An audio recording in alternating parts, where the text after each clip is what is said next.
a lot of big football games in this facility. Bobby Bowden thinks this might be the biggest they've ever played. That says something right there. And partner, 7-0, 6th in the country, 3rd in the BCS standings. And how in the name of touchdown Jesus has Notre Dame gotten here anyway? Well, there's no doubt that this is the best feel-good story of the year. The #1 surprise in college football 2002 are the Fighting Irish of Notre Dame. Are they for real?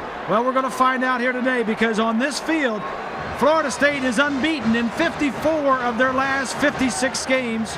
2 weeks ago at Miami, they played probably their best game of the year and lost on a failed field goal at the end of the ball game. Bobby Bowden says, I'm glad that Notre Dame comes in unbeaten, 7-0. If Notre Dame beats Florida State here today, they're for real. And if Florida State beats Notre Dame, and that's what the sellout crowd is anticipating as the Noles are behind their banner, their season will be back in gear. That's what they're hoping for at 5-2. And as Bob said, losses to Louisville and Miami 2 weeks ago. And Bobby Bowden says, you know what? I don't think about moral victories, not with this program. But as you said, they played so well against Miami, and now they're doing it in a totally different style. Well, he wants to come back and beat Notre Dame to validate the way they played down in Miami. If they do that, this team could really be tough the rest of the year. Here comes Florida State. There's the record Bob talked about in the last 10 years. But the man that's turned around the Fighting Irish and has stirred the echoes is with Arlen Swannick. Thank you very much, Brad. I'm with Tyrone Willingham. The theme here has been a return to glory for the game against a good Florida State football team. Will that validate or at least add more credibility to an already good start to a season? Well, first of all, this is a very, very good Florida State football team, but it really doesn't. What this game does is allow us to make the next step, and you only make those steps by winning. So it doesn't really validate our program, but at the same time, it does allow us to make the next step of where we want to take our program. To make that next step, this will be a difficult win at best. Will you open up what has been a conservative offense this afternoon? No, we're going to open up with what we always call an appropriate offense. What we're trying to do is do the things that they allow us to do and be successful at those. Coach, thank you very much. Thank you.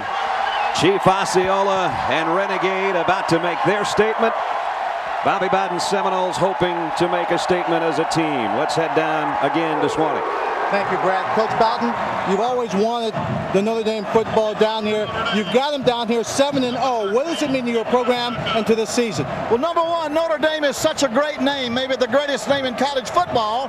And, of course, I was raised on that, you know. And then to have them in here undefeated, this is the result. You get a full crowd and a great football game. Well, it's a double-edged sword. You got them down here. Now you have to be a rude host. I might be wishing they didn't come after the game's over, but I don't give a dadgum. I'll do a great game. Okay, Coach. Thank you very much. Thank you, buddy. Brad? As only Bobby Bowden can say it. Tyrone Willingham, perfect mark. Only the third Notre Dame coach to have this kind of start in his first season at 7-0, and he has the Irish believing. Notre Dame won the toss. They defer to the second half. So Nicholas Setta will set it up. And Tallman Gardner and Leon Washington, number 33, the freshman, await on the other end. Fifth meeting between the Irish and the Seminoles. And Florida State has a 3-1 advantage so far. There's the kick. And it's Washington 5 yards deep, and he won't be able to return it. So Florida State will have to work from its own 20-yard line. There's Jeff Bowden, the offensive coordinator, and his quarterback, Chris Ricks. And the numbers on Chris so far this year, 10 touchdowns, 4 interceptions. The numbers for Chris are not bad. Everybody thinks he's having an awful year. They're just not throwing as much. The main focus of this offense the last few games have been on the running game. So from the 20, and the feature of that running game is Greg Jones, the single setback, and he is a hoss. Over 245 pounds of bulldozer. They fake it to him, give it to Bolden and end around. Notre Dame seems like they're waiting for it, and Anquan Bolden did a lot of dancing to pick up 1 yard. Ryan Roberts made the tackle. Our Nivea for men starting lineups, and these guys are men. I don't know if they use Nivea, but I'm telling you, there's some big ones up front. Williams and Williams, Marambo, Holland, and Ray Willis. And they are a great offensive line. B.J. Dean is the fullback. Hughes, the tight end. Gardner and Bolden start at wide receiver, but there is the man of the hour and of the season so far for Florida State. the leading rusher in the ACC, on his way to a 1,000-yard season. He'll get the call on second down. And Notre Dame there to meet him. He did stretch it out to get to the 24. He picked up 3. Shane Walton made first contact, and it'll bring up a 3rd down and 6 against a very tough Notre Dame defense. 3rd in the country in scoring defense. Doak-Campbell, Hilliard, and Roberts are the front 4. The linebackers, Watson's a semifinalist for the Butkus Award, with Curry and Gouldsby in the secondary, is a heck of a secondary. Duff and Walton on the corners. Sapp and Earl are the safeties. And it's 3rd down and 6, and those hawking cornerbacks probably getting ready for the first pass of the ball game from Chris Ricks. 3rd down along 5. Nope, they'll keep it on the ground. Jones knocked down at the 28-yard line, and Florida State will have to punt. Darrell Campbell and Ryan Roberts made the tackle. Notre Dame defensively in the top 10 in all 4 defensive categories. 3 runs and out. I don't think either offense wanted to start this game first. Nope. I think they both wanted their defenses out there. So Bobby Bowden already on the headset. Chance Gwaltney is set to punt.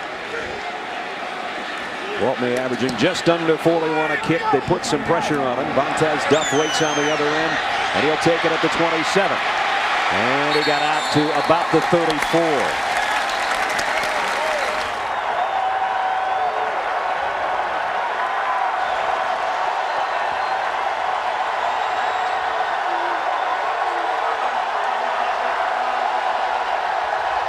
So now the Seminole Nation has come to life as Notre Dame has its first snap just inside its own 35-yard line. Holiday rolls, and he's throwing long, and he's got a man out there, and he got him on the run on his battle. Now it's a battle of the end zone. Touchdown, Notre Dame. Big play, Notre Dame. All week to plan and scheme. They get the quarterback outside the pocket, which gives him tons of time, and they play single coverage down there. They get their big play man. The top receiver is Arnaz Battle. Samuels is the coverage guy. They'll stop and go. You can do that when your quarterback is outside the pocket and has all kinds of time. Samuels thought he didn't have that much time. And how about Swanee asking Tyrone Willingham if he's got to open it up a little bit?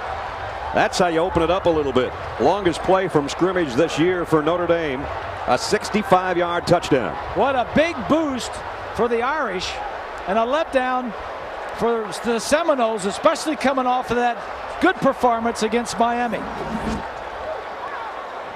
A flag after the play, and I think it's a celebration right there. And you see the official get in Battle's face, and that'll mean it'll be a 35-yard extra point for Seta. And he's had some trouble lately kicking the football. Not this time. Tucked it inside the left post in one play in dramatic fashion. A career-long pass for Carlisle Holiday, a career-long catch for Arnaz Battle, and in one play it's 7-0. Well, Battle is the marked man because he's caught 18 balls the last 2 weeks for Notre Dame. In fact, all 8 completions last week went to Battle.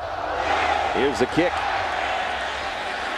Leon Washington again. This is even deeper. 8 yards in the end zone, and he won't be able to bring it out. Let's take a look at the touchdown, Bob. Let's go back and take a look. Right there, he's going to catch it now. Right here, Hall misses him. This free safety had a shot at it and missed the deep center where he should have been deep center and missed it. This is the guy that's been a marked player all year long, and he should be today, Arnaz Battle. He's their main big threat guy. And he ran away from Stanford Samuels.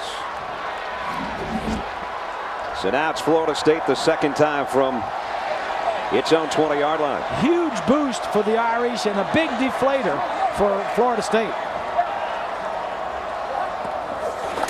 Play action, Chris Ricks, first throw, maybe. Flush from the pocket. Throws at the last second for his tight end. It's incomplete. Intended for Patrick Hughes. That's all he could find. Nice coverage by Notre Dame. Florida State.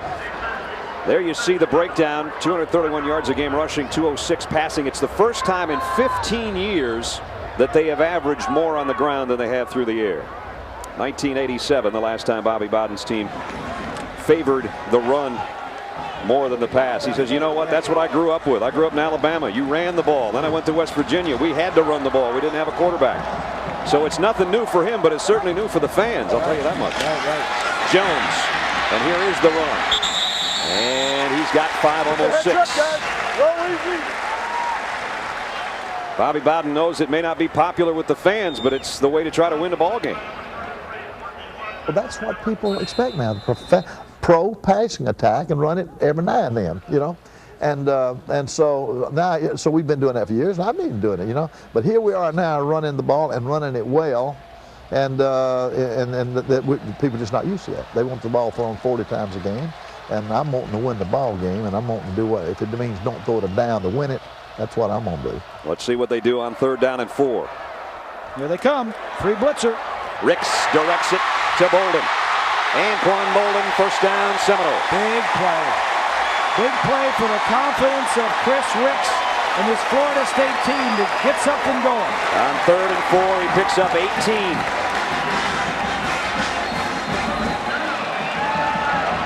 He's at the top of the screen. Just a little stop and a slide to the outside. Big 1st down. Bolden, the leading receiver, coming in. That's his 30th catch of the year now. And it picks up a 1st down out at the 45-yard line. Notre Dame shifting on their defensive front. Ricks pump fakes, pump and go. Laying it out for Bolden. He's got his man beaten. He's got it at the 15-yard line. Back to Bolden. 1st down, Florida State. Yeah. Now we got something going on early. Florida State says, hey, you're going to start opening it up early. Saw this in practice, a little out. These corners are very active. They want to jump on anything short. They're both good. Duff that time bit on the little out route and got beat deep. 2 perfect passes now by Chris Ricks. And all of a sudden, Florida State's in the red zone.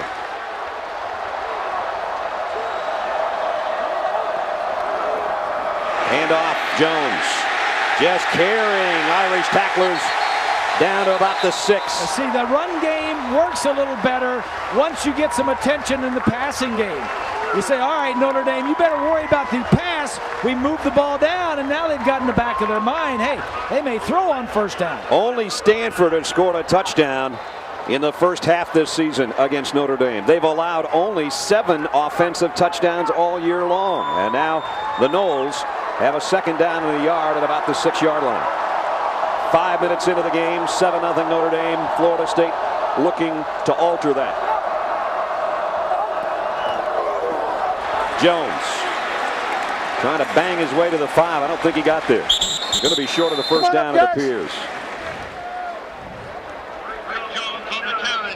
Well, you're not going to make a living running on this defensive front of Notre Dame. Everybody that they've played this year has tried it, and they have not run for at least half of the yardage that they normally do. Air Force, who was the leading rushing team in the country last week, only rushed for about 100 yards. Now the Noles load up their offensive line with some extra beef. 3rd down in the yard. From the 6, Ricks will do it himself. 1st down. Quarterback sneak. It's 1st and goal. And what a nice start for Chris Ricks. Exactly. Just thinking that myself. Bobby Bowden's got to be happy. 2 completions on this drive. Ricks is into the flow of this game. He's going to need him. He's going to need the running game, but you've got to throw to get the running game going. So the sophomore stands in the huddle. There's the red zone offense this year for the Noles. 23 touchdowns out of their 35 trips. They're looking for one here to try to tie it up. Again, 2 tight ends set, some movement. Let it go. And the extra lineman, Barron, I think might have come out of his stance. This one looks like it's going against Florida State. Our referee is Steve Pammon. It's a Big Ten officiating crew. Prior to the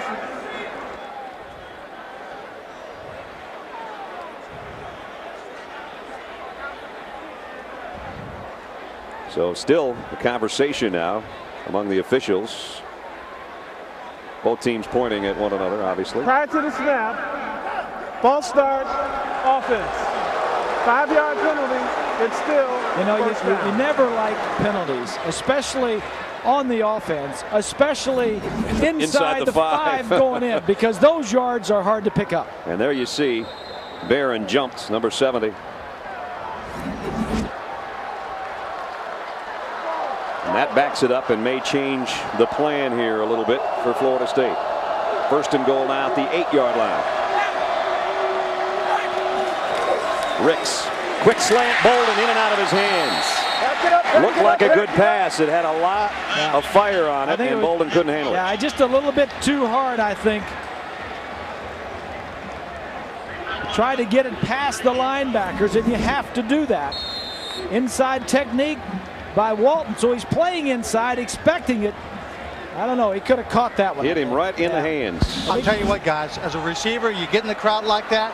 He was going with his hands. There's nothing wrong with using your body to protect the ball and cradle it right in there. Because you know you're going to get hit, Swanee, and you'd rather have it in your body, not your hands, because you want to protect against a fumble. Looked like he had his head a little bit on a swivel, worrying about the hit. And now penalty markers, they took too much time, and all of a sudden first and goal at the 4 is going to be back closer to the 15. Yeah, now this is on Chris. 5-yard penalty, it's still second down. So they can't hear.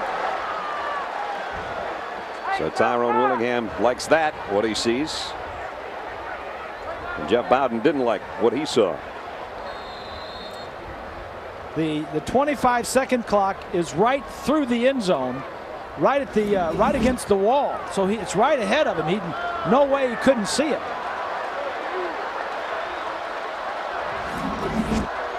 So it's backed out to the 13-yard line.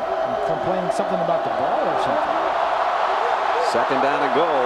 Going to have to hustle again. Just got it off. Jones trying to cut back. Notre Dame is equal to the task there. Glenn Earl made the first hit from his secondary position. He's a big hitter from his safety spot. And it's third down. There's a clock right here. And he's going right into the clock. I mean, there's no doubt that you can see it.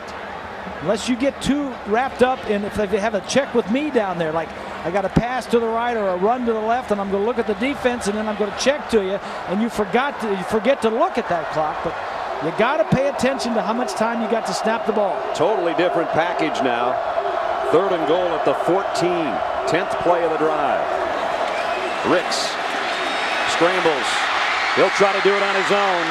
And he got back to about the 7. And that's going to bring the field goal unit. So what looks so promising after 2 passes to Anquan Bolden got it down to the 4-yard line, and now they have to settle for a 3-point attempt. That's just good defense. Notre Dame took advantage of the fact that the offense imploded when they got inside the 5. They backed themselves up. They had a bad play. I think everybody in the country knows the last time in competition that Xavier Bethia kicked a football, and that was at Miami, and he missed it at the end of the game 2 weeks ago. He'll try from 24 to put his team on the board, and he got it right down the middle. So Notre Dame, their defense did well, but really Florida State did themselves in with a couple of penalties. Still, they got on the board. Record crowd when every head is counted. Bobby Bowden's team had a nice drive going, but back-to-back penalties moved them out to the 14-yard line, and they subsequently had to settle for the 24-yard field goal. But they did go 72 yards in 5.5 minutes, and they've made it a 7-3 game. Bethia, who just hit the field goal, set to kick away. And Vontez Duff can only go back to the back of the end line to field that one, so Notre Dame will work from the 20-yard line. Well, we didn't get to see much of Carlyle Holiday other than his right arm on the first play of the ball game. There's his numbers on the season. And the 3rd touchdown of the year came on the 65-yarder. 11-4 as a starter. He likes to throw the long ball and throws it well. What you don't see on there is the 23 times he has been sacked, and that's a lot for as few passes that he's thrown. He's a junior out of San Antonio, Texas. And the Irish set up shop at the 20-yard line. Now they'll go to the ground game, and only about a yard for Ryan Grant. Nivea for men starting lineups for the Fighting Irish. And Jeff Fain there at the center spot might be the best in the country at that position. Black, Mahan, Milligan, and Curtin join him on the front wall. Lipinski's the fullback, Godsey the tight end, Jenkins and Battle the wide receivers, and Ryan Grant's the guy that carries the mail. There's 11, all 11 of those guys are juniors and seniors except for Ryan Grant, the tailback. So very veteran offense. 2nd down and 9. Holiday, play action, got a man wide open again, and got him, nope, incomplete, and Battle's hurt. I don't know if he landed on the ball. He's holding his hip, it appears. He laid out for that pass that was a little too far in front of him. Well, he had Samuels beat again. Number 10. Looked like they're both got hands on each other trying to pull each other around. I think he got kneed just as the defensive back went across his body. There is a flag. Holding defense. And that holding was on Samuels that you saw on Battle. It almost looked like Battle had a hold of him and Samuels had a hold of Battle. Here's a look at the end of it. Yeah, right there, his right knee just kicked the Battle right in the side. So he's still down at midfield. Swanee? Well, Bob and Brad, when you take a look at this play, it's a hold right at the end where he just hangs on just a little bit is what the official calls. Well, both guys make that kind of contact. If they had just broke cleanly, I don't think a flag would have been thrown. But the official sees that one hand sticking out, holding on to the jersey. He's going to call that every time. I think Battle got away with it, Lenny, because they were both holding, and as he went by, he pulled Samuels down and got by him. So Arnaz Battle is up on his own, appears to be all right. And for the first time since we've been here since Thursday, we just saw a little bit of sunshine, as you might see on the golden helmets of Notre Dame. We're talking with Bobby Bowden yesterday. He says, I hope it's hot and humid. He was hoping for about 85 and sunshine. Yeah. He said, dadgummit, I don't think we're going to get it. Well, he's got a little bit of sunshine right now. And Notre Dame from the 32 with a first down. 3 wide receiver offense. They'll play it up the middle. Only about a yard for Grant as Dockett makes the tackle. Wilson flares out of the backfield. Holiday, the pocket collapses, and this is what he does very well. Out to about the 39-yard line on the scramble before Leroy Smith makes the stop. Florida State defensively, Emmanuel, Dockett, Johnson, and Alonzo Jackson up front. Linebacking core, Michael Boulware also on the semifinalist list for the Butkus Award. Hudson and Pope join him. And in the secondary, Stanford Samuels has already been picked on today. Kyler Hall missed a play in the middle of the field. Carter and Rufus Brown round out the secondary. Alonzo Jackson's been made a captain for this game, and he said it's the biggest honor of his football career, and he lines up getting ready to tee off here on 3rd down and 3. But it's Grant with a big opening, and he's still on his feet, and he's all the way to the 40-yard line of Florida State. Boulware probably saved a touchdown, a pickup of 22. Now this defense is ranked 76th in the nation. Look over here. It's just going to be a little run to the right side. The offensive line, that's Mahan, 79, comes and gets a nice block. And Grant just breaks a couple tackles. Talking to Mickey Andrews, the defensive coordinator, he says, we have to tackle. We got to be able to tackle these guys. They broke 2 tackles right there. You know, we talk a lot about how good Greg Jones has been. That guy, Grant, had 190 yards, a career high against Air Force in the win last week. Here's a toss to Marcus Wilson, who comes in to take his spot on this play, and Wilson's going down for a loss. I think they're best staying inside those defensive ends. Run inside the defensive ends of Florida State. I don't think I remember seeing a Florida State guy as fired up as Alonzo Jackson was when we talked to him yesterday. And here comes Zoe. We just talked about him, a captain for this game, and he plays off that little bit of a chip block, and then he's got a chip on his shoulder as he got to Marcus Wilson. Well, Black, the tackle, had him hooked, and Jackson just scooted inside of him and still had the speed enough to make the play. 2nd down and 12. Straight handoff again, and another play by, guess who? This is Hudson, the middle linebacker, the big fella. We didn't think he'd play a lot of downs because he's normally a run stopper, and in a passing situation there, he comes up with a big hit. Here's Hudson right here. He's just going to come straight up the gut. Florida State doing a little bit different defensively. They're blitzing their inside linebackers and slanting everybody to the outside. Third down and 15 now. All three wideouts are to the right of Holiday, who will work from the shotgun. Has to scramble. On the run. Finds a man. First down. Maurice Stovall, a freshman, on the receiving end. And the Irish move the sticks. A pickup of 24.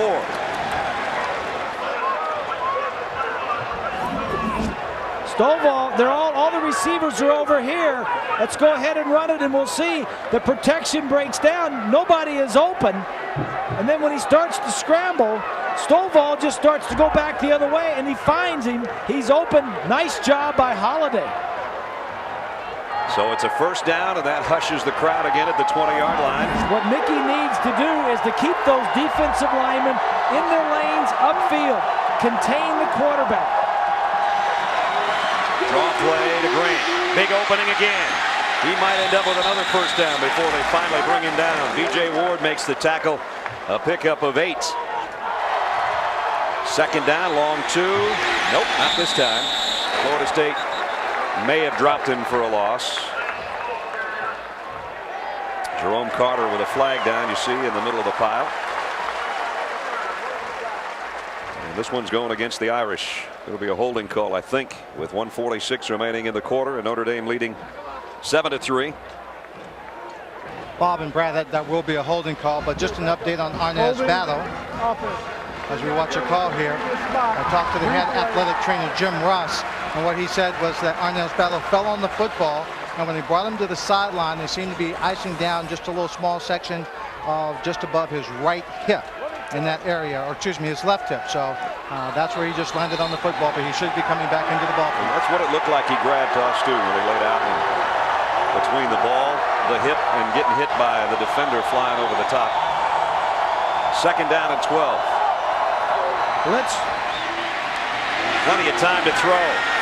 And this one's broken up. Nice job defensively by Carter for Florida State that time. Pass intended for Wilson. This Notre Dame offense has not really set any outstanding records this year. I mean, they're 109th in the nation out of 117 teams in total offense. 105th in passing. They've gotten it done with their running game, which is averaging 170 yards a game, ranked 44th in the nation. So their offense has really come alive in the last week. Last week against Air Force, over 450 yards total offense. The Irish have already converted 2 third downs on this drive, including a 3rd and 15. They've got 3rd and 12 here. Here comes everybody after Holiday, and broken up again. Nice defensive play. The secondary is there. Leroy Smith is the guy that broke it up. And Battle still running gingerly back to the sideline. Well, everybody knows that Battle's going to get it most of the time when he's in there, especially on 3rd down, because he's the guy that has the big playability. Nick Setta has been in a slump. He missed 2 last week. He has missed his first field goal attempt in each of the last 4 games. See how he does from 39 yards away. And this one's good. So you can throw all those stats out the window. It's 3 more for Ty Willingham and the Irish. 10-3 Notre Dame. The great jobs that Ty Willingham did at Stanford and what Bobby Bowden has done in 37 years here. One's a legend, and who knows, maybe one's a legend in the making. I'll tell you what, Ty doesn't miss many things. He's got the offense, defense, and special teams playing as well as they can. He's about the sharpest pencil in the drawer. Here's Ricks. And Chris Ricks has great wheels.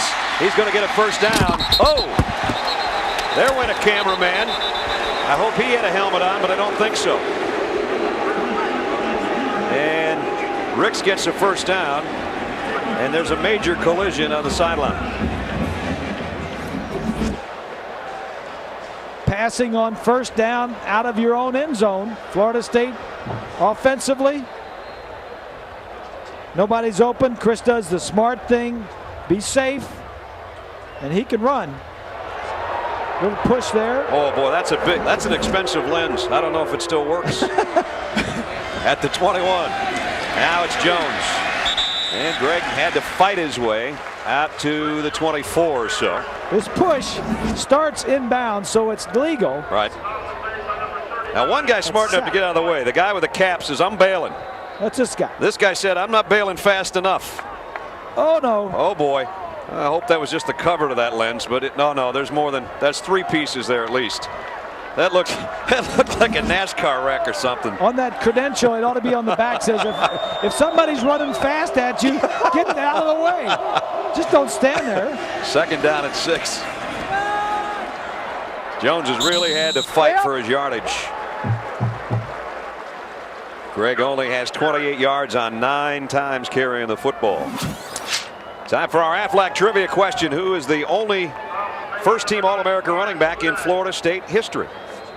That's a good question. I'm getting a headache. Get these trivia questions. I'm hearing a lot of things about how you're getting the answers to those questions. I'm not. See, that camera's not fitting on that lens right now. Yeah, it doesn't work. That ain't good. He better get out his old little. Yeah, Instamatic. Yeah. Throwaway one. Throwaway. 3rd down and 3 from the gun.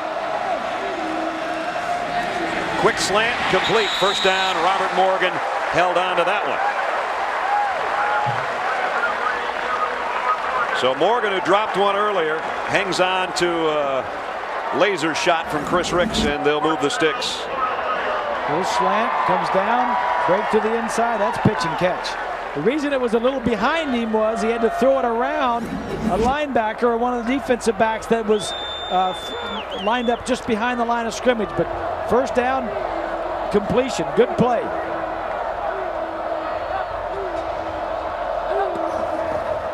Nice play fake by Ricks on 1st down. Deep middle, got him again. Morgan dropped the ball. Fumble picked up by Notre Dame. Wait a minute. They're going to say no catch. I don't know about this. I don't either. I don't know about this. And neither does Tyrone. Yeah. These are Big Ten officials. Take a look. Well, he's taken a step and a half. Oh, my goodness. Oh, my Walton goodness. with the hit. It would have been scooped up by Vontez Duff. And the Irish didn't get the luck there. Yeah, Ty saw it good from his angle. Notre Dame is very good at knocking balls loose. And they thought they had another one. This is a Big Ten officiating crew, and you all know that Joe Paterno's made some noise about the refereeing this year. Ricks under a blitz, completes it. It's Morgan again, and he's brought down by Preston Jackson. Let's go back and take one more look at that deep pass to Robert Morgan. All you have to do is catch it and have a foot on the ground. You have to have possession. He tucks it away. No, there is no doubt. That's a fumble. Yeah, there's no doubt. The official that made that call was behind Shane Walton's back and just went with the instantaneous look. I think he's the one that came up saying no, incomplete. Notre Dame has been great at takeaways. Oh, boy, have they ever. Coming into this game, half of their points had been scored following turnovers by the defense or the special teams. Chris Ricks threw one in a crowd, and Morgan snatched that one. Now that might make up for the one he dropped because it's 1st down. They make the tough plays, but you got to make the simple plays too. And I think they're probably going to call for that 1st down gesture that Morgan just gave. An unsportsmanlike conduct penalty against Florida State. They called it the other way on Battle. You got to be consistent. I would suspect that the Big Ten officials are a little jumpy. But Bob and Brad, After the play watch was over, Robert Morgan after he makes this catch. What he does is calculated and very deliberate. Not emotional. He stands right up, looks away, and slowly, and right in front of the official. Yeah. I don't know why they do that, Swanee, and they all know. They all know it happens every week. You know Bobby Bowden saying, Robert, where is your head at? You know why they do it is they see it on Sunday night. Well, that's true. And on Monday afternoon, Sunday afternoon and Monday night. 1st down and 10. It was a post-play penalty, so it's still a 1st down for Florida State, but they're really right back where they started from. Play action. Ricks. Here comes the pressure. Chris still pointing at his receivers. He drilled another one that Bolden could have conceivably caught, I think, and Bolden's upset. Glenn Earl is the guy that knocked it away. And the drop passes are starting to accumulate here a little bit. Well, the other thing that I like is that Florida State is throwing play action on first down. And they're getting receivers open. That time, the two corners for the Irish, who are very good, Duff and Walton, had both wide receivers covered. Jeff Bowden told us yesterday, play action on first down like the Florida State teams of yesteryear. You're going to see some of it. We have to, because we know they're going to load up on Greg Jones. Second down and 10. 10-3 Notre Dame. Ricks again has to run. And he head-ons with Shane Walton. Chris Ricks is not a slider, I'll tell you that. There's no Lou Brock in him at all. He may have the Fosbury flop in him. He had one of those against Miami, almost broke his neck 2 weeks ago. Oh, boys, Fosbury flop, yes, but he is no gymnast. The thing he can't do when he gets up in the air is tuck and land on his feet all the time. Third down. Chris throws on the run, complete, first down. And Tallman Gardner, I'm pretty sure, won't indicate first down. He said, now he said, hey, was that a first down? Is that a first down, Montez? We talked with Tallman Gardner yesterday, and Bob said, you know, those corners back there, Shane Walton's got 6 interceptions. And Tallman looked at us and said, I got 6 touchdowns. He's their big play guy. Well, and the fastest player on the team. You look at the strengths of Florida State on offense. It's that line and the wide receivers and those corners for Notre Dame. That's a strength for Notre Dame. So it's strength versus strength. First down, Florida State. Jones. They are really coming to play to meet that Florida State running game. Second down and 9 and a blitz coming. Ricks, quick throw, and Morgan dropped another one. I'm getting tired of this Well, one. you know what? I know Swanee's getting tired of it. The fans are getting tired of it. Well, Bob, you know, we talked to Bob and Brett Wheaton. We talked to Jeff Bowden, who's your offensive coordinator and the receivers coach. I asked him specifically, which one of your guys is going to step up to make a routine catch like this that just keeps drives going? He said Anquan Bolden's our guy, but he believes that the other guys are capable of stepping up. Today, all the receivers have really dropped passes they should have hung on to that would have resulted in touchdowns and keeping drives alive. And Chris Ricks has 7 incompletions. 5 of them were right on the hands of his receivers. 5 drop passes so far. And Ricks flushed out of the pocket again. Oh, man, did he take a hit as he tried to get to the first down? I don't think he got there, but it was a helmet-to-helmet job at the end of that run. It's going to be close as to whether or not he picks up the first down. It will be 4th down and about a foot, I think, but let's wait and see. They have an injured player for Notre Dame. And we can't quite tell the number yet. That's Courtney Watson, the middle linebacker for Notre Dame. He was the one shaken up, but he's okay. Putting his helmet back on. 4th down, less than a yard. The Seminoles at least show that they're going to go for it unless they try to draw Notre Dame off here. Ricks leaps. Oh, he got it. That one was a good landing. That was a good leap there. Yep. And now he's trying to get the crowd into it. Well, Chris Ricks has not been the problem for this offense for Florida State. Only 3 points with about a quarter and a half game into this game. His receivers dropping the football. And here goes Chris airborne. And then if that wasn't good enough, that landing's even better. And they gave it to him right there. So it's a first down. I'm not wild about him sticking that ball out one-handed, but he had 2 hands on it when he was in traffic. Remember, 5 of those incompletions are drop balls. Here's the play action on first down again. All day this time. Loads and fires in and out of the hands of Watson and then in and out of the hands of Bolden.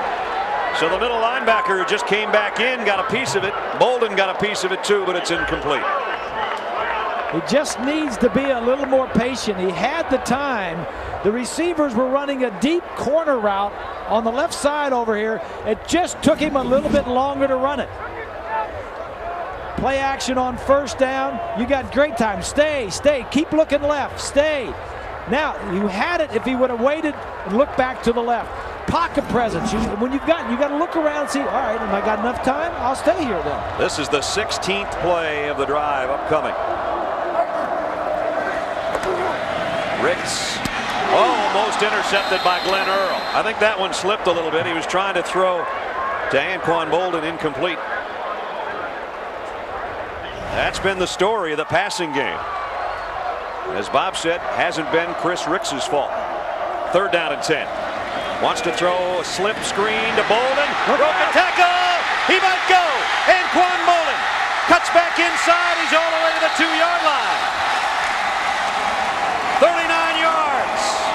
Sometimes you just have to throw a short pass and let your playmakers make plays. There you go.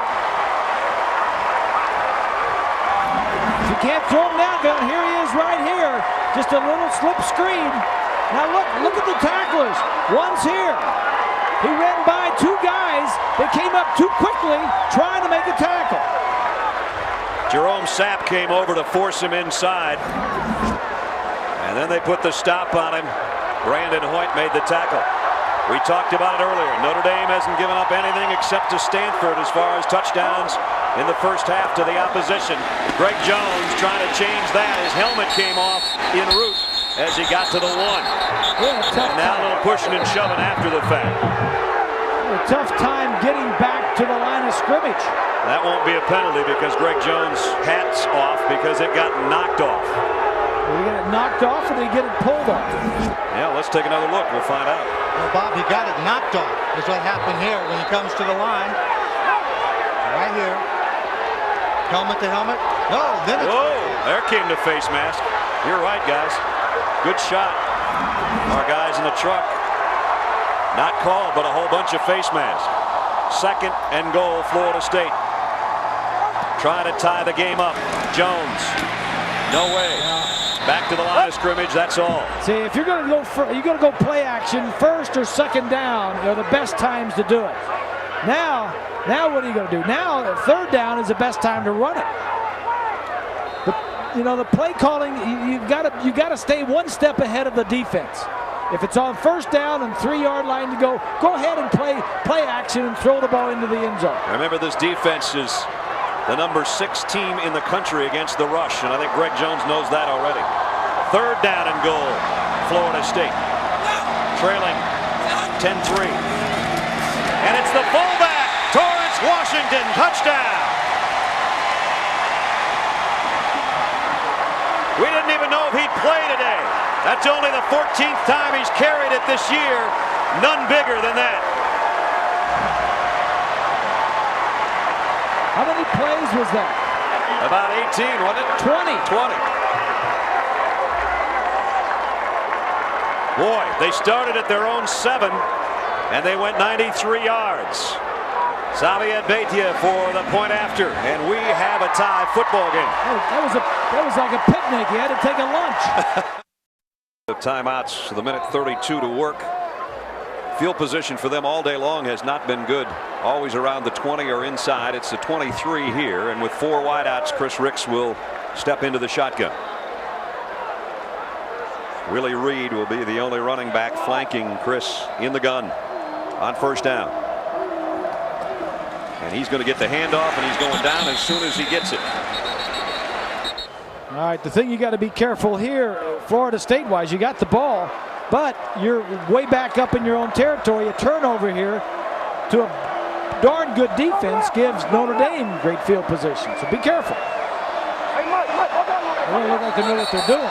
2nd down at 14, nothing right now. Bolden just finally calls timeout. You're going to see the frustration of the Florida State quarterback. Too much time. Come on, man. Yeah, see, that's not good. He knows he's playing well. He wants to get it going. The formation wasn't right. The receivers didn't know where to line up. So a 2nd down at 14. Ricks wants to throw to Bolden again on that little slip screen, and he cuts to the middle of the field and trying to break tackles. Still is trying to break tackles. Oh, that's a lot of work for about a 2-yard, 3-yard gain. I think 12 guys had a shot at him. Wow. Maybe 13. I think a couple guys took 2 shots. I think they had 2 shots. They tried to get the little slip screen going to the left side. The offensive lineman, that's a good play there. Who is that? 2. Is that Watson out there?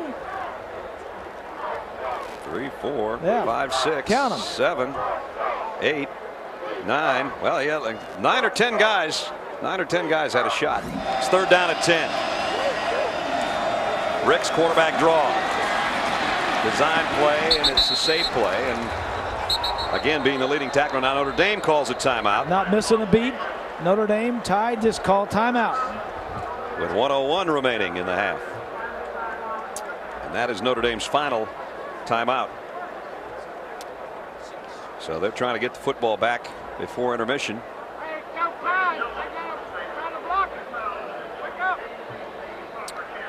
Understand our esteemed partner is to play in the Pro-Am. Yeah. One of those guys, if they make the cut, might be my partner on Tuesday in the Pro-Am. We send him our condolences. Away! Here's a kick by Gwaltney.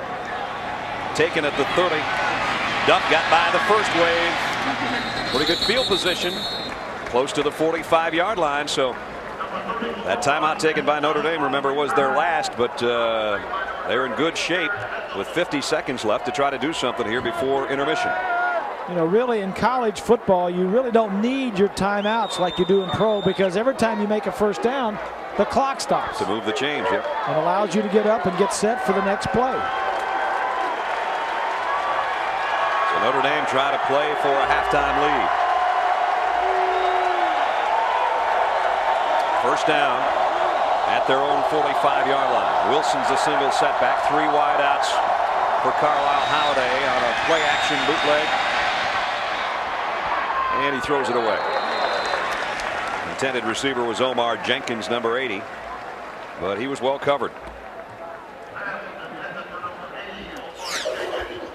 Tyrone Willingham, first season at Notre Dame. 2 times the Pac-10 Coach of the Year at Stanford. 51, 36, and 1 coming in. Been in coaching for 25 years, and he's very quiet, and you may think he's a little smug and all that other stuff. He is not.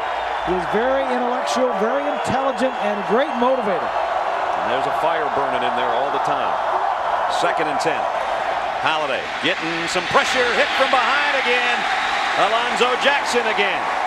First official sack of the day, even though Zoe got him and knocked the ball out of his hand earlier. They had that fortuitous bounce. And Alonzo Jackson coming to play today. Well, captain of the team today. Exactly. That's the bad news, the sack. The good news for Notre Dame, he didn't drop the ball.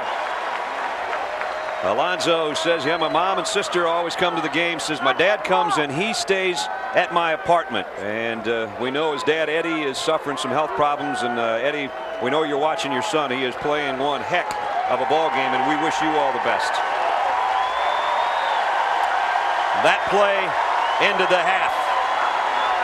Can Florida State end Notre Dame's unbeaten run? We've got 2 more quarters to figure all that out, because we've played a half and we're dead even.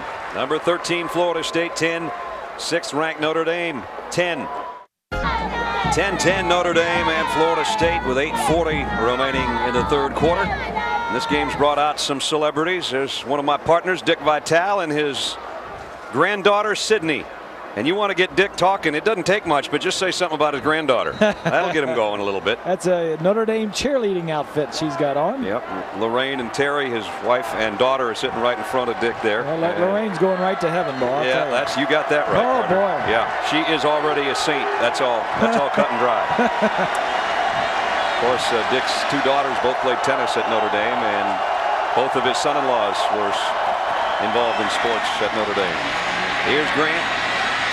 Whoa. Wow, what a hit. Rufus Brown, as Bob said earlier, he may not be the biggest guy, but he's playing like it today. Yeah, and you just can't run wide. They've got too much speed. The Seminoles, too much speed going wide. We're going to try and run this to the wide side of the field. Some penetration inside, and then number 7 gets up there and says, hey, Lopinski, I can take you on. As long as I got my other 2 players inside, you ain't blocking me. He might be a big old senior fullback, but I'm going to put a hit on somebody. Loss of a yard.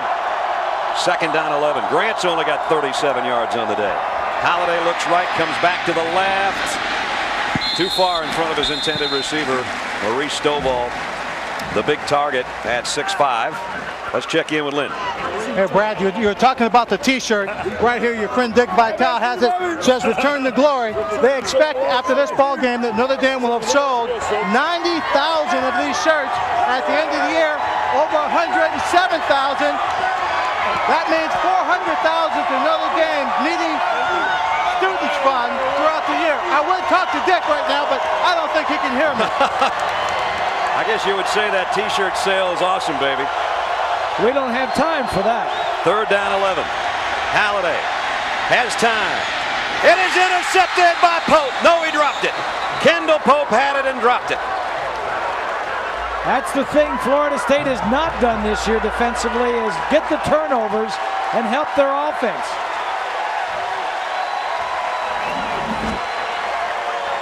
Take a look from behind the defense.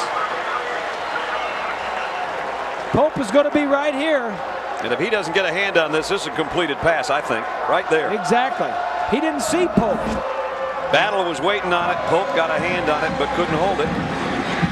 And the punt by Hillbold is not a very good one this time. Spun it off the side of his foot, out of bounds on the far side of the field at about the 30.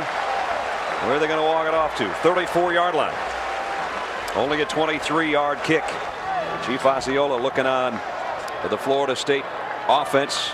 Better field position than they've had most of the day. They work from the 34-yard line. It is their best starting field position. Play action on 1st down. Rick zips it, and this one is intercepted. Picked off by Watson, the middle linebacker. Watson picking up a convoy down the sideline. Out of bounds at the 23-yard line. This is where the defense has turned it over for the offense of Notre Dame. 5 times the defense or special teams have had an interception or a turnover for a touchdown. He didn't even see him. Trying to throw it around him. Watson do a nice job. And now just patience. Let the guys get in front of him. Got good blocking. Returned it 21 yards to the 23-yard line. First mistake Chris Ricks has made today. Now Notre Dame with a golden opportunity. Grant got an opening. Again, it's closing in a hurry. Boy, that defense of Mickey Andrews today is running around. They are playing well. And you're right. Chris Ricks' first mistake he made today. 5th interception that he's thrown this season. He's the guy, I think, that's going to mix it up and make the tackle. Yeah, he's not laying back, is he? Nope. He helped on it anyway. You know, you said 5th interception. You know, he's played 8 games. This is their 8th game, so he has not thrown many picks this year.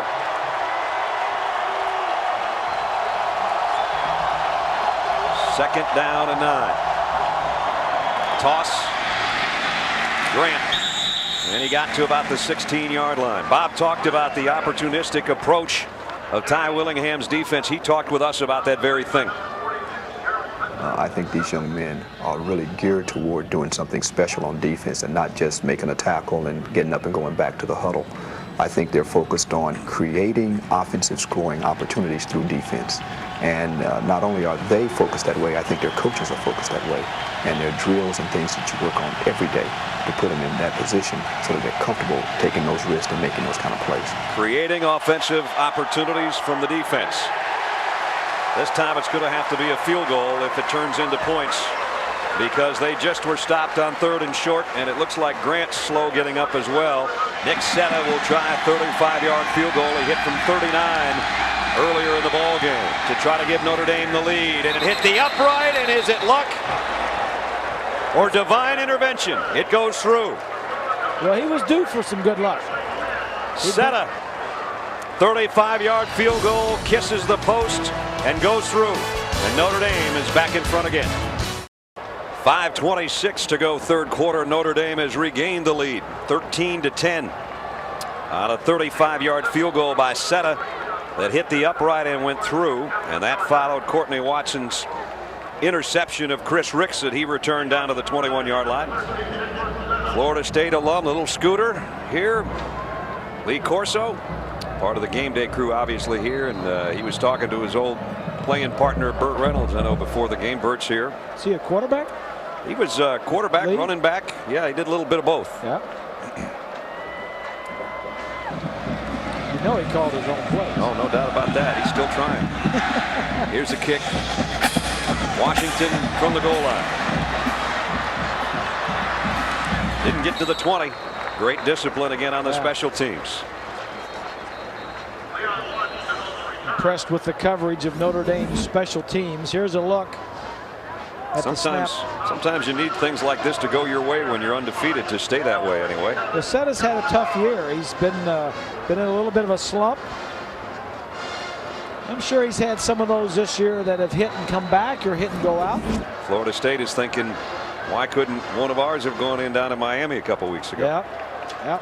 And poor Xavier Bedia, who's hit one today, said to us the other day, you know what? I've had 34 field goals. I've only missed 4 since I've been here. Why did it have to be that one? Which I don't blame him. Jones again, deep penetration by the defensive line of Notre Dame, and that's going nowhere. And Greg Jones has not seen this kind of rush defense all year long, you can bet. He lost 3. Well, that defensive line, the defensive front, they're slanting one way. There's a lot of different games. They slant one way, slant another way. Take a look here. That all the other teams that run the football, only Purdue ran for over 147 yards or thereabouts against them. Air Force was the leading rushing team in the nation and couldn't get more than 104. 5 times today they've held Florida State to no gain or a loss, including that last one, which now sets up 2nd down and 13. Ricks from the shotgun. His last pass was intercepted. Chris is going to take off on his own on this one. And fumble! Loose ball! Montez Duff's got it! Yep. The opportunistic defense of Notre Dame. They're always looking to strip the football. They've gotten 21 takeaways before this game, plus a couple more in this game. Quarterbacks shouldn't be twisting and turning out there. Glenn Earl, I think, is the guy that puts the hit on right there. Right there. Knocks it out, and they're always looking to knock it out. And Duff scoops it up at the 2-yard line. Bob and Brad, a lot of quarterbacks sometimes when they're on the run make that mistake. They're trying to pick up maybe a little bit too much. Ricks is playing a very good ball game. Maybe he just tried to take too much onto himself, himself open for a hit and a fumble. Good point, Swanee. So now it's 1st and goal, Notre Dame, leading by 3 at the Florida State 2. Holiday, pitch on the option to Grant, touchdown! 2-yard touchdown run by Ryan Grant, and the lead about to become 10. Nice call by Bill Diedrich, the offensive coordinator, the first option we've seen today. Says, I like that. Give me the ball inside the 10-yard line every time, and I think I can score. Coming in, Notre Dame had 78 points off turnovers or following turnovers. They have added 10 here in the last minute. Extra point by Setta is good. And a penalty marker down, and we might have roughing the kicker. Setta, as you might have seen from that end zone view after that ball went through, took a tumble, and I was watching the ball go through the uprights, but my guess would be he got hit after he kicked it.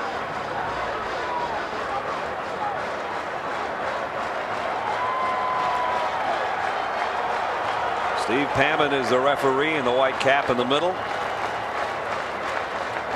And let's see what the call is.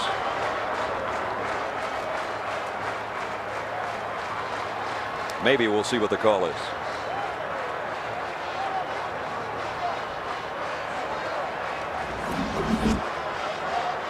Here comes the touchdown again. As Bob said, first time the option's been used all day. Couldn't have picked a better time for it. Grant barely touched on the way to the end zone. Samuels doesn't get a part of it. Everybody else overruns it. To the kicker on the defense. The penalty is declined. The try. This is the roughing the kicker.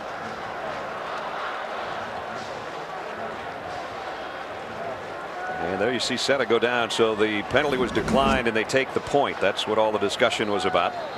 So there's what I talked about. 78 points coming in. They've just added 10 more on sudden change off opponents' turnovers in the last minute and 17 seconds. Just that quickly it can strike.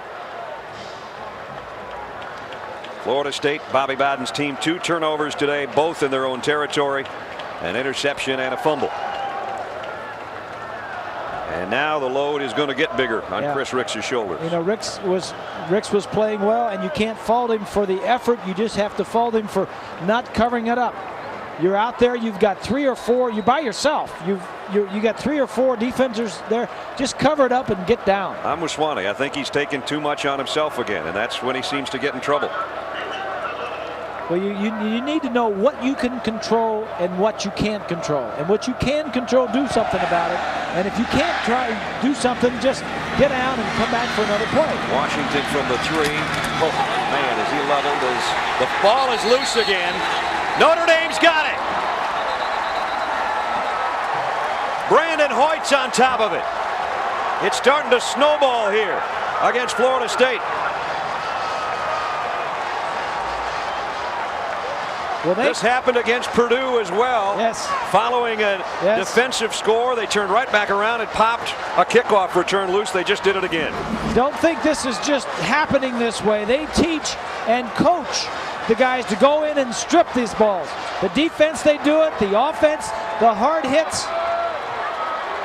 I think Hoyt, even though 3 guys were there to make the hit, I think he's actually the guy that made the hit, and he recovered the fumble as well. In the red zone again. At the 17 of Florida State. Grant only got about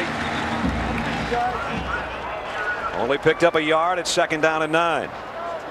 Now this thing works both ways. Florida State defensively now say, hey, let's knock it out of their hands, right, and pick it up and go the other way. Well, remember when Alonzo Jackson knocked it out of Holiday's hands earlier, it was a one-hopper right back to Holiday. Right. That's the difference so far, the turnovers. Bobby Bowden talking to his son and offensive coordinator Jeff, saying, son, we get this ball back, we got to do something with it. First they've got to get it back or prevent another touchdown. That's what they wouldn't need here. And Holiday will take a timeout for Notre Dame. So 3 turnovers in 3 minutes and 29 seconds has Notre Dame in the driver's seat here in Tallahassee. 3 plays in a row, Florida State has lost the ball, and the defense has come out and knocked it out. 84,106, a record crowd at Doak-Campbell Stadium. They're stunned by what they've seen in the last 3.5 minutes. 3 turnovers have turned a 10-10 tie into a 20-10 Notre Dame lead, and they're threatening to add more. They're threatening to blow it out right here. 2nd down and 9. The ball's at the Florida State 16-yard line. Pump, the throw to the corner, incomplete. Omar Jenkins way out in front of him. 3rd down and 9. Holiday, plenty of time, goes to the end zone. Jenkins, touchdown!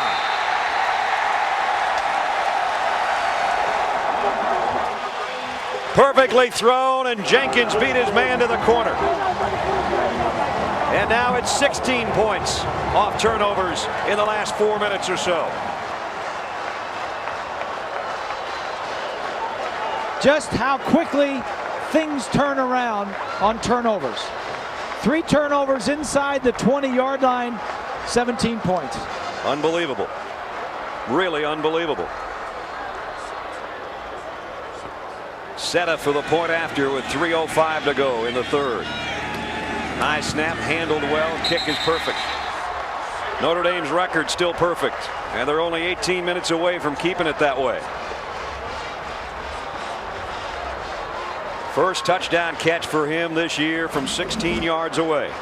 Let's take a look. They're looking for the slip screen. These 2 wide receivers are going to come down to the inside, but it's the 3rd guy in that's going to come down and break deep to the outside. The defensive backs are looking, expecting it. Look, they got it all covered. These guys are covered. This guy's covered. The guy they're going to go to is back in the back of the end zone. Nice throw by Holiday. Throw it deep to the back part. Just lets him run right by him. And the pass, he waited for the last moment to let go, and then it was perfect. Can't draw it up any better than that. That's just good coverage. I mean, good reading, good execution by the quarterback to beat the coverage. Had tight man coverage. Ward was beating the back of the end zone. 17 points in 2 minutes and 21 seconds. Wow. Wow. Some of those green t-shirts Swanee was talking about earlier, and they have every right to cheer. Their team leads 27-10 with 11 minutes to go. Play action. Wide open. Lofting it out. It's got a man wide open. Jared Clark, the tight end. And they're not done pulling things out of their bag of tricks, are they? You just assume they're going to give it to Ryan Grant and sit on a 17-point lead, but that guy had different ideas. Yeah, and I like it. I like what he's doing. You do the unexpected.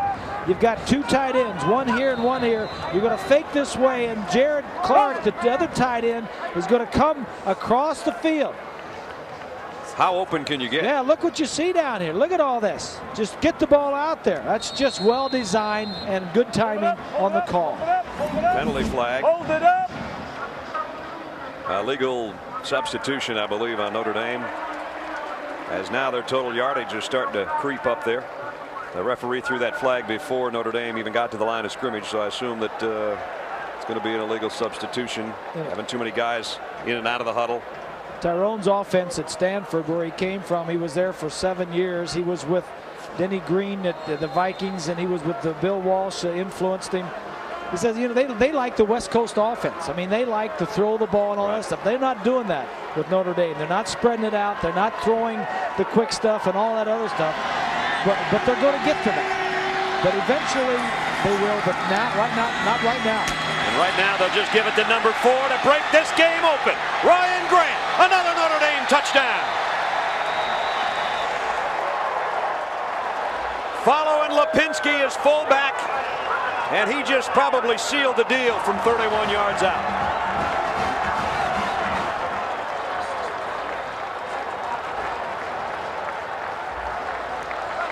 I'm starting to believe, partner. All right, here's Lipinski. He's just going to lead him to the left. Right there. There's the block. And he's just going to run the rest of the way on his own. Makes one man miss. In less than 3 minutes of elapsed time on the clock. Very impressive. Notre Dame has taken over the football game. Very impressive. Totally taken over the football game. 10-14 remaining in the ball game. It's 34-10.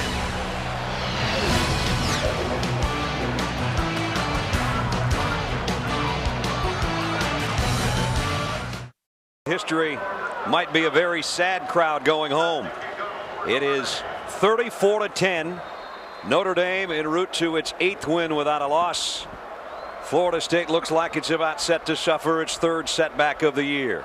Brad Nessler, Bob Greasy, Lynn Swan, and our ABC crew in a shocked, stunned sellout crowd at Doak-Campbell Stadium, having seen what they've seen in the 3rd quarter and now in the first couple of minutes of this 4th quarter from a Notre Dame team that everyone was a bit suspect about.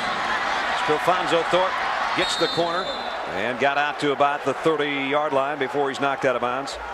But there were questions about Notre Dame. How have they been winning? Can they keep winning? Can they go to a place like Tallahassee and beat a quality team? And in a matter of about 5 minutes, they have scored and scored and scored and scored again. We had a defensive struggle, a 10-10 tie at halftime.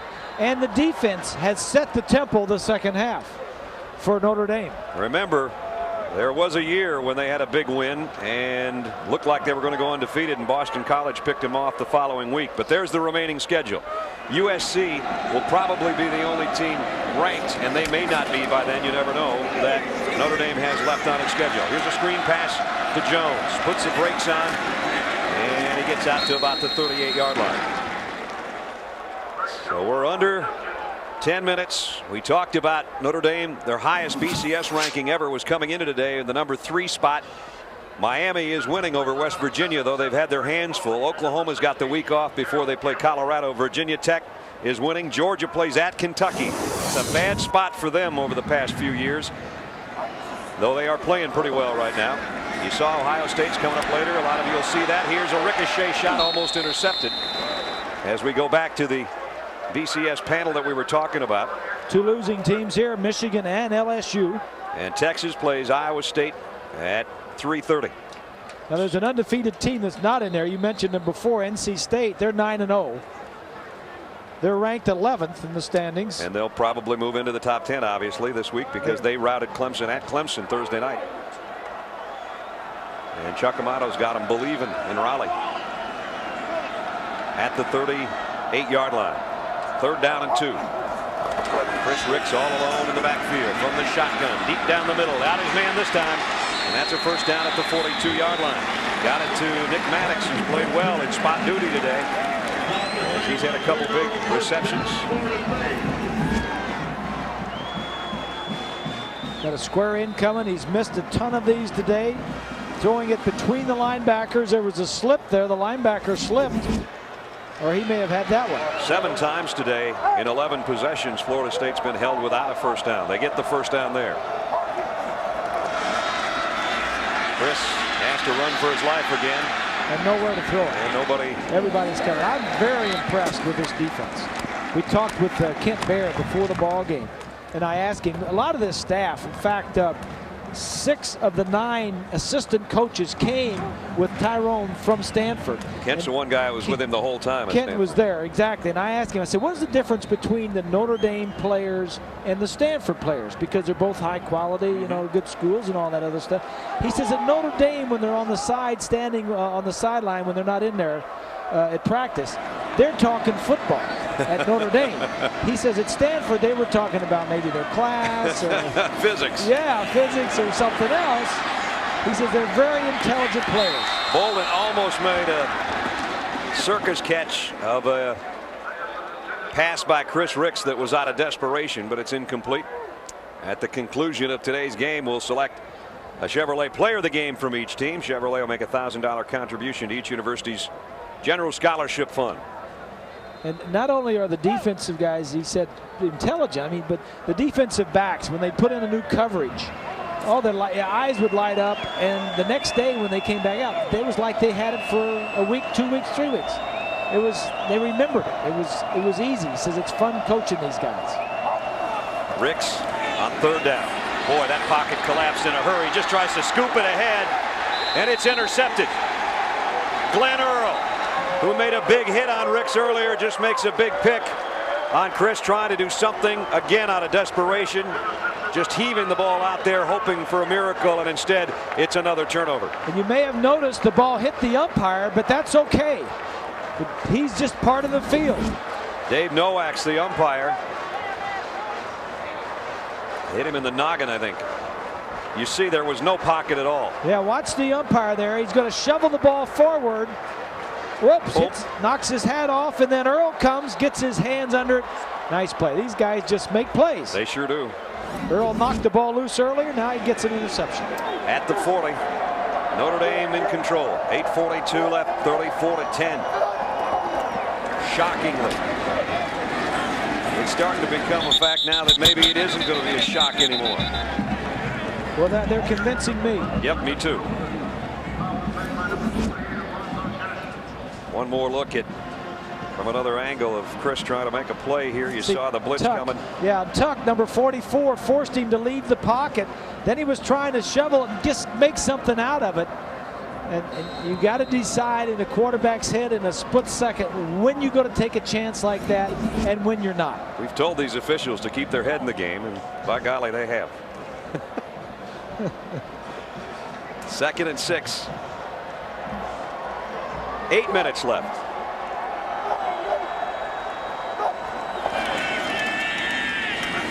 Wilson trying to take it wide. Florida State stretches it out, drops it. Maybe got 2 out of it.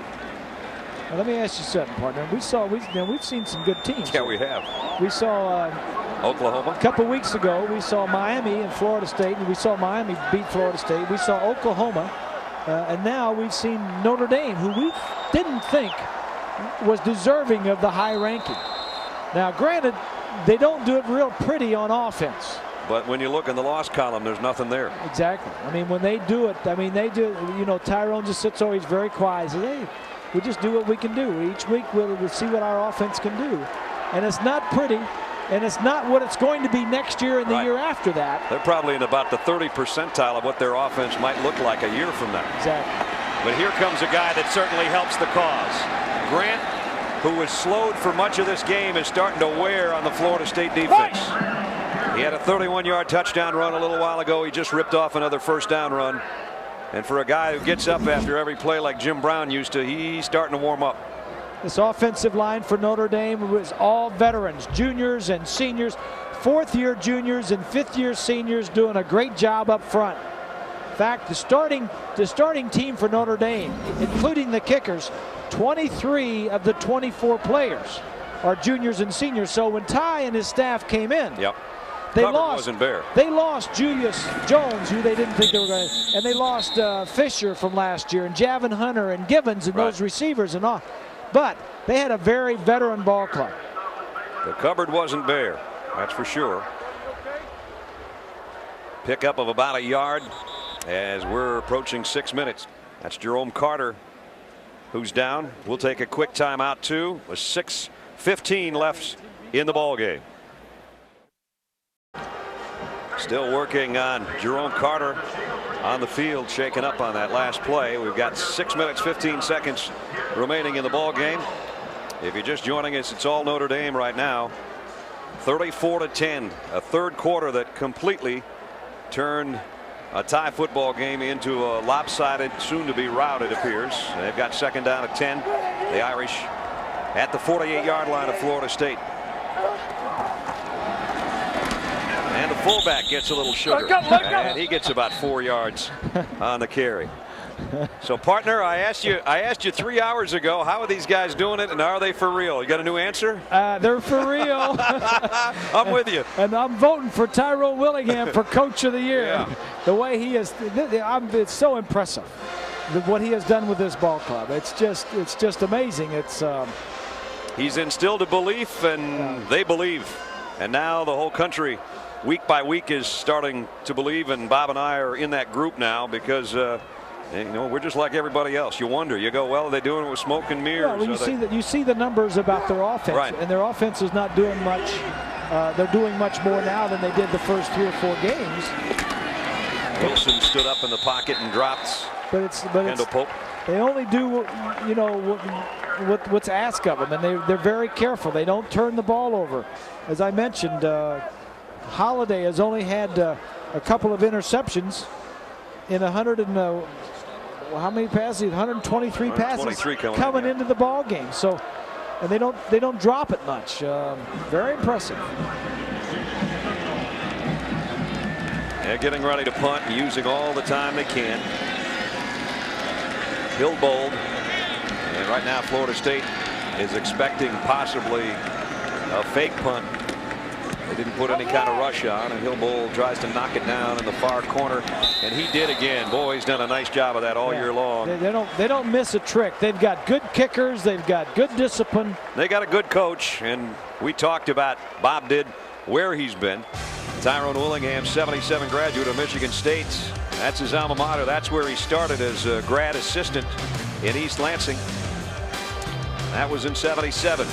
And a trip to Central Michigan, back to Michigan State. And he's going to go down South Carolina way for a while. And then over to Rice, up to Stanford, 2-time Pac-10 Coach of the Year with the Vikings with Denny Green on a great staff. A lot of guys, head coaches off that staff in both the NFL and in college. Back to Stanford as the head man. And now in South Bend. And undefeated, soon to be 8-0. That was a shot at NC State, partner. Not South Carolina. Did I say South Carolina? Beg your pardon. It looked like a South Carolina. Had a big S. So now it's a new quarterback in, Adrian McPherson. There's his numbers on the year. But time is Florida State's enemy, and they're going to have their third loss after an 8-4 campaign last year. They had hoped for so much more. They came so close against Miami 2 weeks ago and played so well in doing that. But still, it was 5-2 coming in, and it's just 4 minutes away from being 5-3. McPherson comes up throwing. Bolden with the catch, and he's got a first down out at the 16-yard line. Aquan Bolden quietly has had his best receiving day yardage-wise ever. I don't think it's going to matter much to him, but this is the This is right here tells the story. Yep. That and the fact that this is the 4th time Florida State has started their possession inside their own 8-yard line. That talks about their punters and the coverage just doing a nice job of getting the field position. Anquan Bolden, another one. And another big pickup. So Anquan is up to 143 yards receiving, but it's going to be in a losing effort. He's going to beat Walton here, but watch number 42, Shane Walton, as he at the end of the play, he's going to try and get this ball, pull it out right there. While he's tackling him, he's still trying to get the fumble. Always getting an edge. McPherson slipped a little bit in the pocket. Now he's got great running ability too. Gets what he can. You know, we asked Ty a couple days ago about who's made the biggest impression on you. Which coach? Who made the biggest impression? And he said, well, the first coach was my parents. He says those two certainly made the biggest impression. And then he mentioned Denny Green, who he worked for at Stanford and also with the Vikings. And then he said Bill Walsh. He likes to pattern himself after Bill Walsh and the things that he did. Those are 3 pretty good entities right there. He never coached under Bill Walsh, but he was part of the 49ers internship program, if you will, that the NFL has, that young coaches quite frequently are part of. That's a good thing the NFL has been doing for a long time, inviting college coaches, college assistants to come up during training camp and be with them during their training camp. So a legendary list of 7-0 starts with Rockne and Leahy and Parsegan and all the rest. Hey, we're moving on. We're 8-0 now. Yeah, we're 8-0. Let's start digging up the 8-0s. I know Devine was, or not Devine, but Parsegan was 1. Yeah, Era was 1 in 64. He was 64. He started with 9 straight victories. Here's a pass out to Anquan Bolden. He might get a touchdown out of this, but no. Nice open field stop when it looked like he could possibly break free.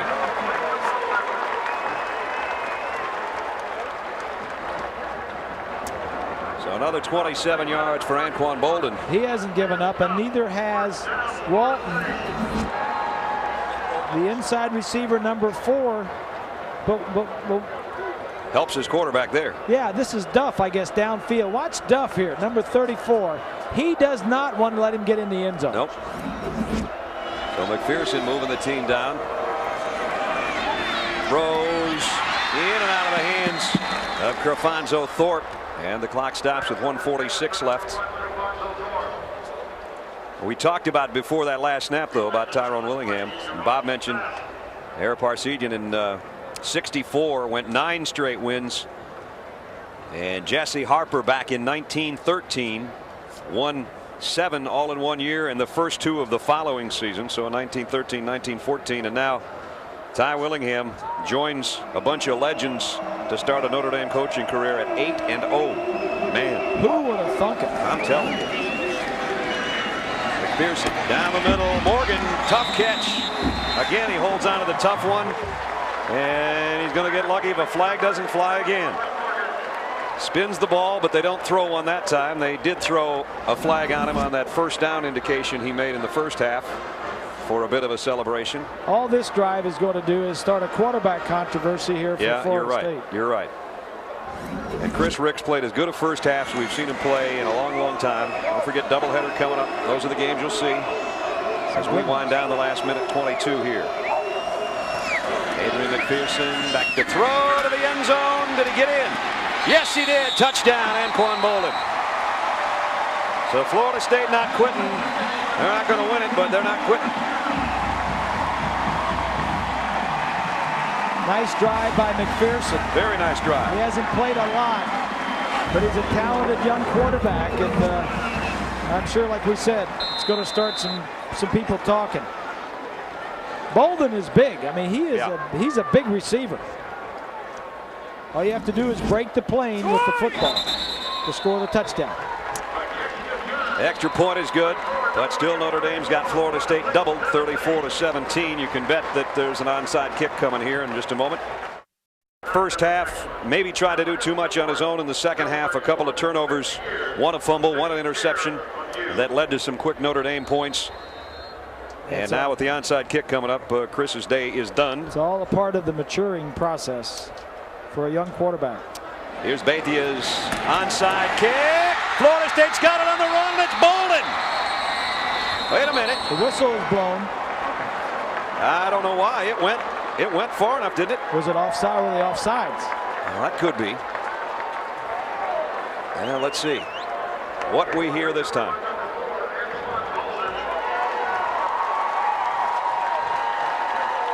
It's first down, Florida State. It's not that you can't advance this. You can advance it. And I don't know what they saw that we didn't see. Unless his knee went down. I didn't think it did. Bolden on the fly. I'm sorry. Did you see that one the other night against Clemson and North Carolina State? Yeah, NC State takes it in on the. So they bring it back to the 49. Adrian McPherson at the controls, setting up, throws the swing out to Jones, trying to find his footing, and only got about 3 or 4 yards before he's run out of bounds with 1:03 left. Well, Notre Dame has had 8 national titles. The last one was 1988. They are number 3 in the BCS, and this sure as heck isn't going to hurt their ranking. This is going to help their ranking right here. I mean, I've been impressed. I admit, I came here. I knew they had good defense and special teams were playing. They got the turnovers. I just questioned their offense, and they didn't do a lot, but they didn't do anything negative either. That's right. First down. That'll stop the clock momentarily to move the sticks with 56 seconds left. Don't forget doubleheader day. Big one in the Big Ten, Penn State and Ohio State. The last time Notre Dame had 3 wins over ranked teams on the road was 1990. And they're about set to dispose of number 13 Florida State. McPherson steps up and around the pressure and now throws, and he had Bolden wide open and somebody got a hand on it en route. Shane Walton, I think, got a paw in there. That would have been another big gainer. If he'd just given it a little bit of air and threw it over the linebacker, he would have had him. Bobby Bowden has had a tough day and now a tough year, and he admitted to us that a win over Notre Dame would turn the season around for Florida State and their fans, and now they're all going to go home and they're going to be as sad as they were, if not worse. Well, they were so high 2 weeks ago, their last game against Miami, almost pulling that out. McPherson out to Maddox in the flat. Nick Maddox broke a tackle, still on his feet, driving forward, got a first down. Clock should stop here at 25 seconds, but it's way too little, it's way too late.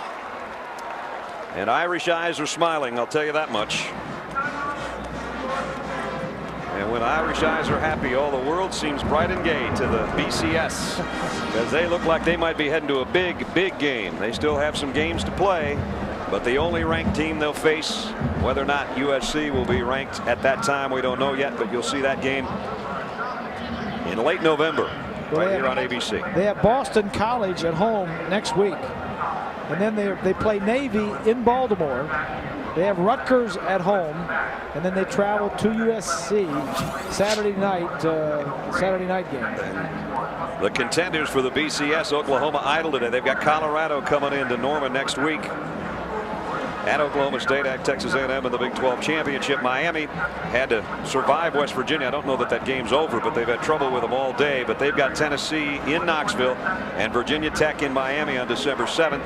And there's what Bob was talking about, BC and a USC team that may or may not be in the top 20 by then. You never can quite tell.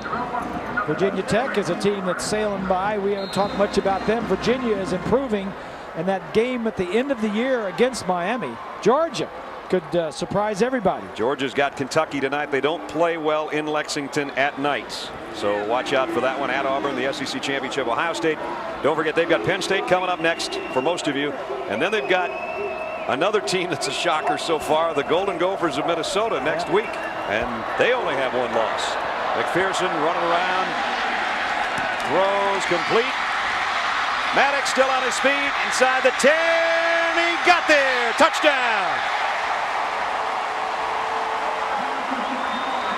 Ty doesn't like this.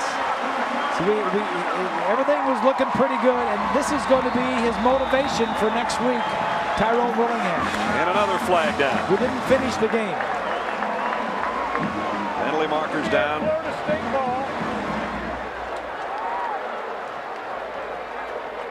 They're going to win the game. It's just not going to look quite like it did on the scoreboard. Yeah. But remember, margin of victory is out the window anymore in the BCS anyway. The play was over. Dead ball, personal foul on the offense. Touchdown is good. Penalty will be enforced. Greg Jones, I think, got in a yakking match with Preston Jackson or something. That must be where the penalty has come in. And Florida State has had a few foolish penalties today that didn't help their cause too much. I don't know why, when you're down by you can be talking to anybody. 17, what you've got to say. I don't know. So now it's going to be a long extra point attempt. Partner, we were just talking about all those teams going, and you said something earlier about a bunch of teams going undefeated. Would you say, what if we have 6 or 7 undefeated teams? We were talking about it last night in our meeting. I said, could we get 6 to the end of the season undefeated? And the way we did the math, we thought we could. That'd fill up 3 pretty good bowl games. Yeah, that'd get the people talking about playoffs and the BCS and all that. And there's some intensity there for a guy that's got a 10-point lead. 12 seconds is all that's left. A couple of good additions he brought into his staff was Bob Simmons, the former Oklahoma State quarterback, at Oklahoma State head coach, and then Trent Walters. He was a defensive backfield coach for the last few years, the Vikings. He brought him in, and you bring somebody in from the pros to mix with that defensive secondary. Says, hey, you want to get to the next level, this is what you need to do. I've been there, and I'm telling you. Trent is the dad of Troy, the wide receiver at Stanford, who was so good a couple years ago. Ball loose. Notre Dame, maybe not. I thought they had it. Florida State does. They got it again. With 8 seconds left. Well, they need a touchdown pass in about 4 seconds, and then they need another onside kick and another touchdown pass. Yeah, if it was a close game and you were down by 2 or 3 and you really needed it, you probably wouldn't get it. Now you've gotten 2 in a row. He does a nice job with his kick to get the ball popping up. Both of them were just like that. Yes. Xavier Bethia with the Sapp, number 20, misses it. Hetzel has been all over this special teams today. Yeah, he has. So as a disgusted coach who's about to be 8-0, I'll tell you that much. Yeah, he's going to say when he gets in there, nice game, guys, but we didn't finish. We didn't finish. Hold it up! Hold it up! Prior to the snap, delay of game, offense. 5-yard penalty, it's still first down. So the game is delayed for. Yeah. You asked me about the quarterback controversy. McPherson has played well. He's coming at the end of the game. You got to take that, a little bit in the perspective that it is. Notre Dame's not playing defense the way they were. You're rolling out. It's not, he's definitely played well. There's no doubt about it. But Chris Ricks played well also. Yes, he did. Nice block. McPherson's going to go long to the end zone. Bolden and Gardner are out there, but it's broken up, and it's all over. Florida State drops to 5-3. The Irish are still undefeated. 8-0. Bobby Bowden said, I'm so happy that we can get Notre Dame in here to play. As Swanee said, you want to be a rude guest host, though, and they weren't a rude enough host. They were for a half, but not in the second half.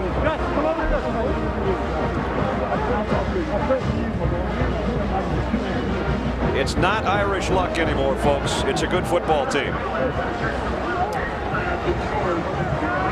Ty Willingham is with Lynn Swan, who's being his own director down there. Swanee? Guys, I'm down here with Coach Willingham.